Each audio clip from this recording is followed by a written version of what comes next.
This is Nicholas, Colleen, and I believe Darren as well. They were on the morning show at 95.3 at the time. And Nicholas, who was the morning man at the time, he had a sister in New York City. So he decided to call her. This was after the first plane went into the World Trade Center, but before the second one went in. And we have her reaction when that actually did happen. Listen to this. Tell me exactly what you saw this morning. All I know is that this morning I was opening up, the business, and all of a sudden the place, you'd heard this big boom, and the place started shaking, so I thought we were having, an earthquake or something. I mean, the windows started shaking, the building actually shook, and it sounded like it was right on our street, and, I was like, what happened? People were looking out their windows and everything. We were trying to yell down in the street, what happened?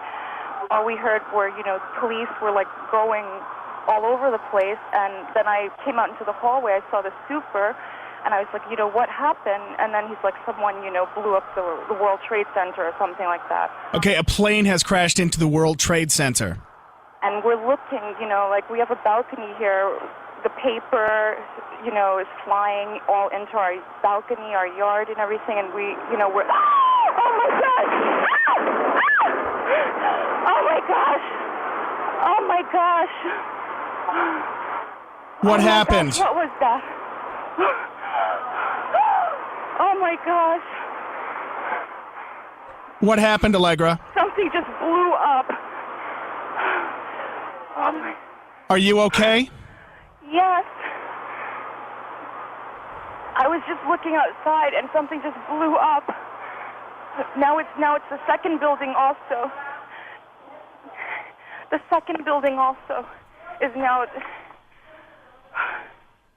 Oh my gosh. And that is the audio from that phone call back in 2001, September 11th. Joining us right now is David Hyde. David Hyde and Associates. He is an expert in international security, knows the landscape, and has been on the show several times. What do you think of when you hear? And there's so many of those clips out there. What do you think of when you hear that? Yeah, and Scott, I hadn't heard that one before. Mm-hmm. I was living in Toronto when this happened, and I was actually watching CNN, and I saw the second plane fly in live. And I've heard a lot, but every time you hear a different one, it just reinforces that sense of that horrible memory and just how the world changed with that moment in time. You're a security expert. Are we safer now? Well, I mean, I think it depends really, the context that we're going to answer the question in. On one level, we are. We've had a lot of money spent on this issue. We've had a lot of security improvements that have been made. One of the reasons for 9/11 occurring was some failures in intelligence that didn't capture things all that well. So I think, yes, we are better off in terms of our ability to detect attacks, as we've seen from the thwarted plots of late, since 9/11. And we've also, the government has got a lot better at, stopping these plots, identifying people that are involved. But the threat's changing and moving and evolving, as we're seeing from world events even today. And that, of course, means we always have to be on our front foot to keep evolving as well. So perhaps here, David, it's not are we safer in the sense of security. We're safer that we're keeping more intelligence on this. We're following these stories more. That's right, and I mean, I think when you look at the news cycles over the last few years, we've had a lot of focus on what is that appropriate balance between security and safety, privacy and security. The government is gathering information and trawling through things to make sure that we don't have another 9/11 in North America, but either in Canada or the States. So, I think that we've seen that happen, and I think that Canadians possibly for a little bit there, before we had this latest couple of the Boston Marathon attack, had maybe got a little bit complacent in terms of thinking, well, we had our main event, it won't happen again. And I think now we've seen some of that thinking shift a little with world events as they've been. We talk about, before we move on to other threats, talk about the airline industry specifically. Is it overkill? A bad choice of words. Is it too much security? Have we taken care of that threat? Yet on the other hand, we hear of still some people slipping through. Yeah. I mean, when you look back in the kind of trajectory of terrorism over the last 40, 50 years, back to the Israeli-Palestine conflict, early kind of happenings there, and airliners have always been, and I'm using the old-fashioned word on purpose, a target of terrorism. Yeah. So the idea of there's something almost fetishistic about the desire of terrorist groups, extremists, to actually perpetrate a plot against an airliner. But we've seen plots recently. We've seen the Al-Qaeda affiliates and groups, the threat profiles changed, but we've now seen liquid explosives try to be used. We've seen courier packages attempts made to circumvent those things to plant bombs. So there's still very much a desire to perpetrate terrorism acts against airliners, and we have to be ever so on guard and continue to focus on security there globally. And, after this event, it seemed that that's what we were expecting, were these big kind of elaborate schemes in order to take the enemy, or whoever these people viewed as their enemy, out.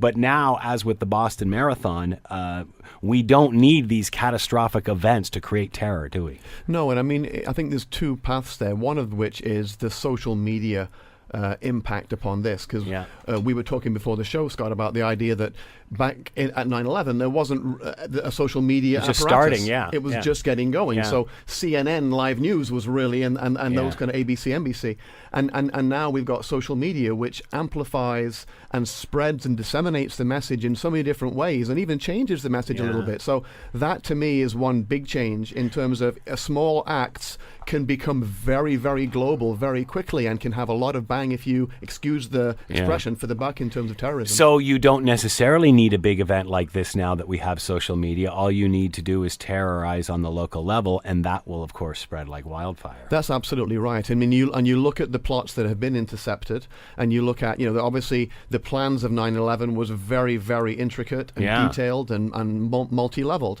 Now we're seeing that, look at the Mumbai situation, for example, where a handful of gunmen took over some hotels and wreaked havoc, and that's essentially their version of 9/11. And there have been numerous other cases where the Boston Marathon bombing is another good one that captured the whole of the world really watching what happened there. That was two individuals that had a fairly crude plans to wreak some havoc. So it doesn't take much, unfortunately, these days. And whether Osama bin Laden is dead or alive, does that seem to matter?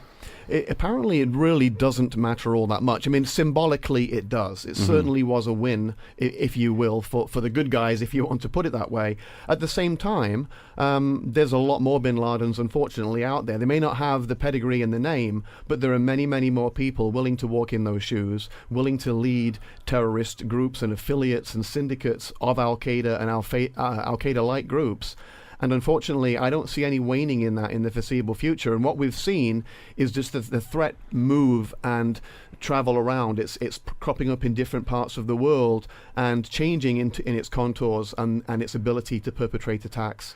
What kind of impact does any one of these, because I'm guessing the Boston Marathon event would be just as symbolic as 9/11, perhaps not the casualties, but still. What kind of... how does that play on the psyche of a city or a country? Well, I mean, I think there's, again, kind of competing narratives. On the one hand, Canadians and Americans are very much, and the Brits, who, of course, dealt with this back with the IRA, we're not going to let the terrorists rule our lives. They want to cause unease. They want to stop you from going around your daily life. So on the one hand, we want to be resilient against that. But on the other hand, if you're attending a mass public event and you're securing one of those, you can't help but think, well, I need to take these extra steps to make sure, because this could be a target that would be symbolically of interest. So I don't see it as a need to be constantly nervous, but it's ever vigilant, I think, is the name of the game. And for security forces and police, it's looking at the likely targets that sometimes now it's softer targets. It used to be military barracks and government installations. They're very well protected, of course, now for the most part. So now the softer targets sometimes tend to come in, like sporting events. You were talking about how, in London, IRA, it's happened in the States. It's even happened, I guess, in Montreal with the early FLQ days. do we still live in a bubble and think, well, it's not going to happen here? I think to an extent we do, but I think that social media has broken that down a little. And I think we've had now enough kind of near misses and disrupted plots that have now, I think, brought it into people's consciousness. I don't think that it's something that a lot of Canadians think about every day. Yeah.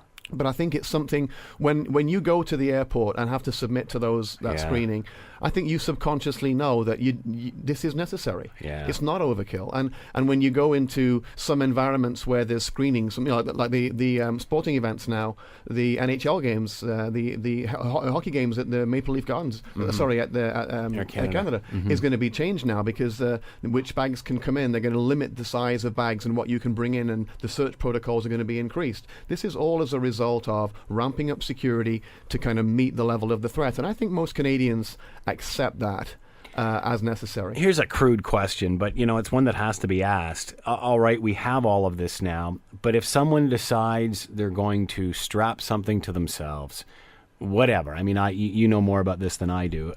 A way of some sort of explosive doing a great deal of damage, and walk into an Air Canada Centre, a Cops Coliseum, a whatever.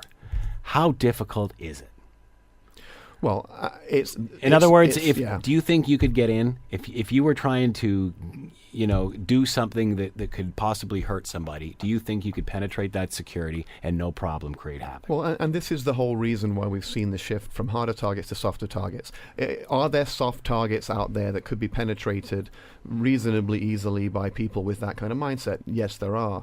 But what's pushing against that is the fact that what we've seen recently is the authorities that have got a lot of ears and eyes out there now in the community, in the Muslim community, I'm talking about, in a wide range of cultural communities in Canada, where the community are identifying people that are presenting strange signs. Right. They're not behaving I guess normally, you just don't all of a sudden decide to do this, right? No, I mean, there tends to be quite a length of time. Yeah. Sometimes it's indoctrination, radicalization, these kind of things. And that person changes over time. And what we saw, even in the train plots that were interdicted there, it was the community coming forward and bringing, the Muslim community actually in that case, came forward and brought these concerns to light that enabled the authorities to intercept that plot. So I think, yes, it can be perpetrated without too much difficulty, but there's a lot of lead up to these things typically, Back and to the that's the intelligence. Opportunity to intercept.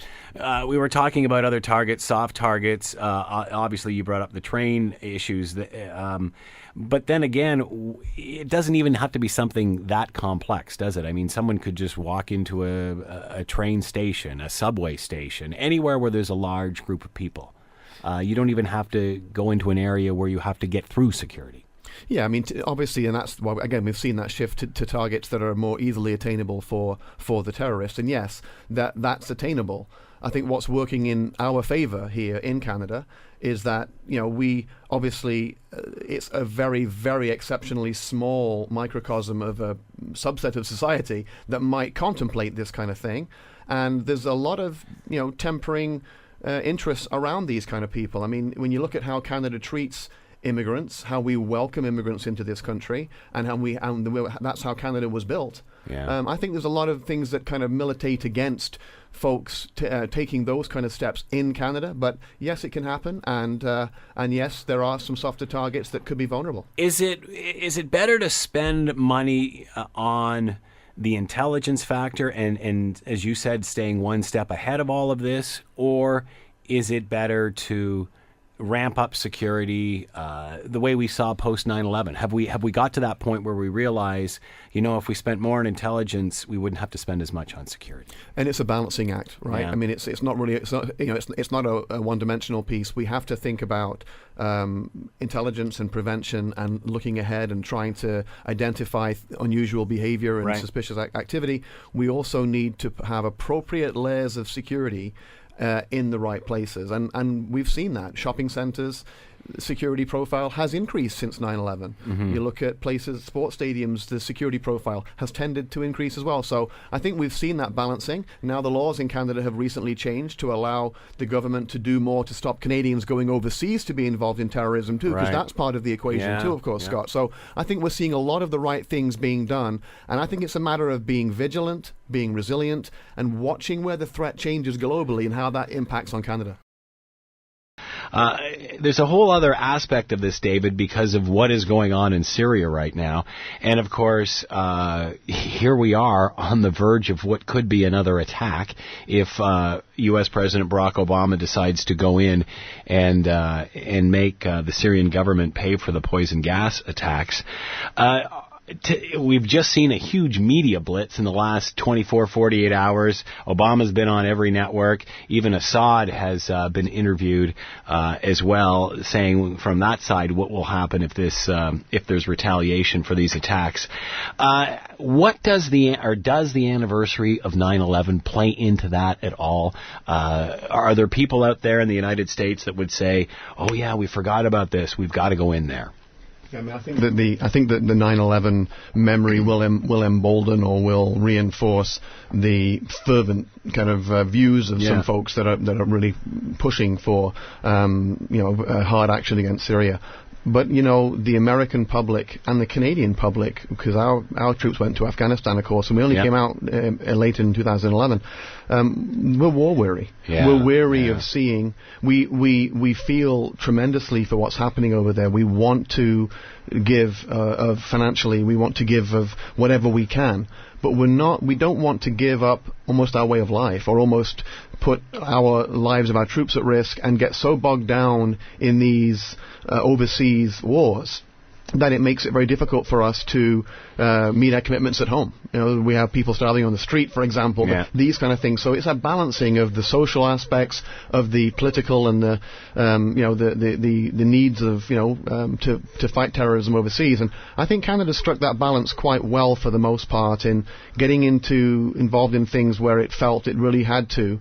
But it hasn't jumped through hoops to get involved in a lot of things that I think could have bogged us down quite significantly. Back when this happened, I think a lot of people didn't understand where it was coming from, why it was happening, the culture, the hate that was there. Do we know that more? Are we more educated on who this enemy is? And perhaps is that one of the reasons why we're a little reluctant to go back in? Yeah, I think that we are. Certainly the authorities are. Certainly people that study this. And the media, I think, is as well, in terms of this is so ingrained.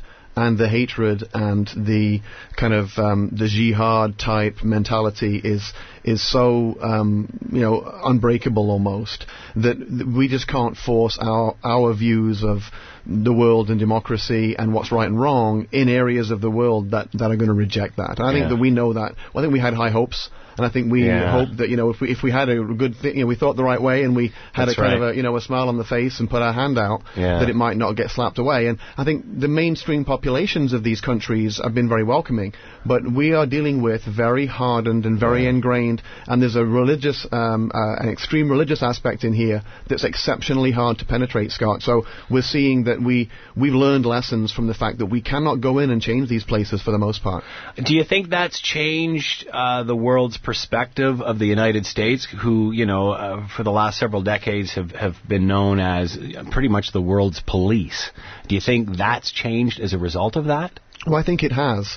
And I think that, really in a few ways, but the Americans now, I think, are seen as they've got such fractured politics going on in their country, and there's been so many things that have kind of fallen down there in certain respects, and they haven't been able to achieve the goals and objectives they set out in these wars, in these kind of fights on terrorism. So I think that some of the confidence that the world has had in the Americans as the leaders has waned a little. They certainly see that the resolve is still there, but the American political class can't get their act together.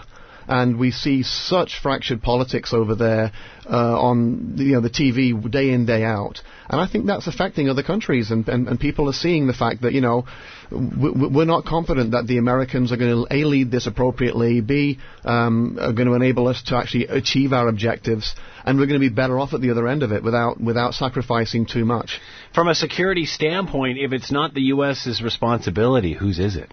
Well, I mean, I think each of these are very different. I mean, you look at Libya, you look at Syria, there's obviously different connotations, and it also changes over time. When chemical weapons are used, obviously, that's an abomination and something needs to be done. That's why the UN's there. But of course, the UN's fractured because Russia and China tend to not want to cooperate with some of the things, particularly Russia. And we have, again, breakdowns there as well. So whose role is it? I mean, obviously, it's the sovereign nation itself to do what it can do. Beyond that, it's a coalition of countries under the guise of the UN or NATO that should be getting involved in these. And where I get a little nervous is where we see countries and groups of countries going it alone. Yeah. And I think we've seen some of the negative aspects that can flow from that. Surprised at what's happened in the last 24 hours or so with Russia now brokering some sort of deal between Syria and the United States where they're going to expose all of the chemical weapons and then eventually dismantle them all. Again, from a security standpoint, can this even be done? Yeah, I mean, I would question whether it can be fulfilled in totality, but I think they could certainly make it look the way they need to tamp down some of the warmongering that's going on in terms of getting over to Syria and taking action. This may have been Russia's strategic ploy all the way along.